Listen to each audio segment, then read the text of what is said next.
وإذ قال موسى لقومه إن الله يأمركم أن تذبحوا بقرة قالوا أتتخذنا هزوا قال أعوذ بالله أن أكون من الجاهلين قالوا ادع لنا ربك يبين لنا ما هي قال إنه يقول إنها بقرة لا فارض ولا بكر عوان بين ذلك فافعلوا ما تؤمرون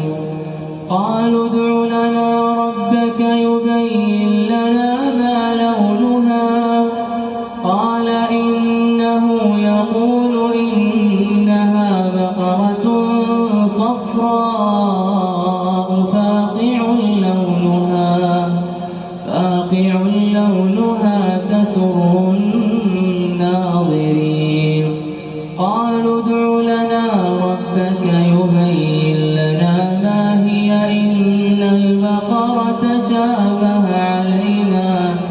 إن البقرة شابه علينا وإنا إن شاء الله لمهتدون قال إنه يقول إنها بقرة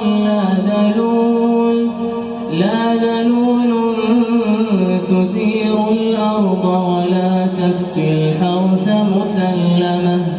مسلمة لا شية فيها قالوا الآن جئت بالحق فذبحوها وما كادوا يفعلون وإذ قتلتم نفسا فادارأتم فيها والله مخرج ما كنتم تكتمون فقلنا اضربوه ببعضها كذلك يحيي الله الموتى ويريكم آياته لعلكم تعقلون ثم قست قلوبكم من بعد ذلك ويريكم آياته لعلكم تعقلون ثم قست قلوبكم من بعد ذلك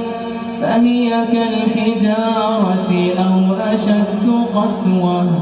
وإن من الحجارة لما يتفجر منه الأنهار وإن منها لما يشقق فيخرج منه الماء وإن منها لما يهبط من خشية